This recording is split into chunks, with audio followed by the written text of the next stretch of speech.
অবস্থা বর্তমানে সৃষ্টি হয়েছে, ঘরে বসে থাকার মতন অবস্থায় নাই। যাদের হত্যা হয়েছে সেসব হত্যার বিচার চাই। পিপল ওই আম জনতা বলি না, আমরা আমের মতো হয়ে গেছি আসলে। এই যে এত ছাত্র হত্যা হলো এবং ছাত্রদের উপর নিপীড়ন হলো, সেটা মেনে নেওয়াটা খুব কঠিন।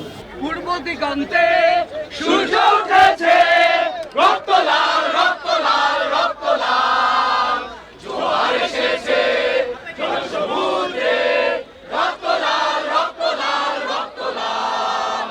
আমরা সকল মানুষের পক্ষে এবং আমাদের দেশে যে অবস্থা বর্তমানে সৃষ্টি হয়েছে তাতে আমরা আসলে ঘরে বসে থাকার মতন অবস্থায় নাই। আমরা শান্তি চাই, আমরা রক্ত দেখতে চাই না।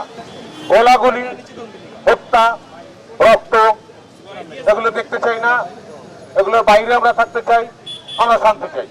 আমি আজকে সাধারণ মানুষ এবং সবাই সাধারণ মানুষ।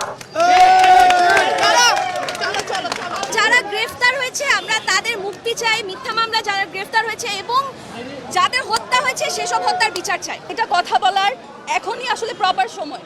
আমরা একটা গণতান্ত্রিক দেশ, গণতন্ত্র আমাদের অধিকার, for the people, by the people, of the people. পিপলের এখানে কোনো পাওয়ার নাই।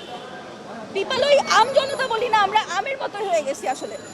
তা আমরা আমাদের অধিকার সম্পর্কে জানতে চাই, আমরা আমাদের অধিকার সম্পর্কে আরো সচেতন হতে চাই এবং সচেতন আমরা হচ্ছি দেখে আমরা কথা বলছি। নাগরিক হিসেবে আমাদের সাথে কিভাবে কথা বলতে হয় সেটা করেছেন, চেষ্টা করছেন, এইটা একটা ভালো দিক।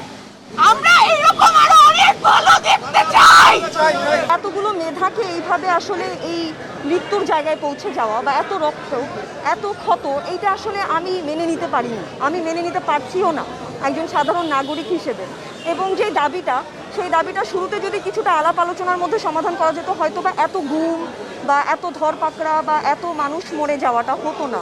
রাজনীতি, এই ভয়ের রাজনীতি, এই সন্ত্রাসের রাজনীতি, যেটা রাষ্ট্রীয় সন্ত্রাস, যেভাবে গুলি করে, যেভাবে দমন নিপীড়ন চলছে, এর বিরুদ্ধে দাঁড়ানোর প্রয়োজন ছিল অনেক আগে। এটা বড্ড দেরি হয়ে গেছে। আমরা তো আগেই দাঁড়াইছি, সমষ্টিগতভাবে দাঁড়াইনি, আজকে সমষ্টিগতভাবে যার যার অবস্থান থেকে তো সবাই দাঁড়াইছে। সো আজকে সমন্বিতভাবে যে আমরা যে আসি এবং এদের সাথে আসি, ছাত্রদের সঙ্গে আসি এবং ন্যায়ের পক্ষে আসি, সেই কারণে এক হয়ে দাঁড়ানো হয়েছে আজকে।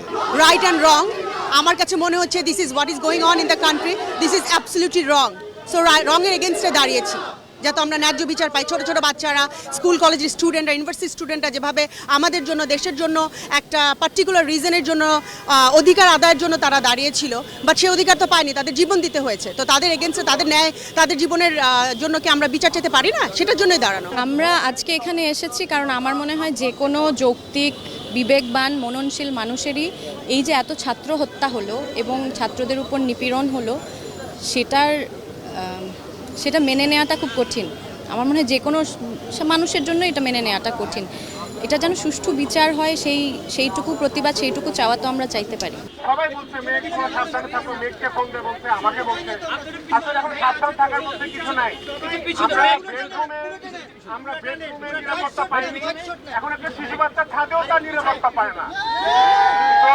এখন একটা সময়, যে সময়টা আমাদের সবাইকে দাঁড়াতে হবে নিজেদের জীবনের জন্য, আমাদের সন্তানদের জীবনে বাঁচানোর জন্য, তাদেরকে সুন্দর ভবিষ্যৎ দেওয়ার জন্য। এখানে আমরা মনে করি না কোনো কমিউনিটি দাঁড়িয়ে আছে, এখানে এমন সব মানুষরা দাঁড়িয়ে আছে যারা শিল্প, সাহিত্য এবং সংস্কৃতিকে বুকে লালন করে এবং তাদের একটাই প্রশ্ন, নিরস্ত্র মানুষকে কেন অস্ত্রের মুখে প্রতিহত করার চেষ্টা করা হয়েছে এবং অস্ত্রের মুখে প্রতিহত করা হয়েছে, অসংখ্য লাশ কেন বাংলাদেশে, স্বাধীন বাংলাদেশের বুকে।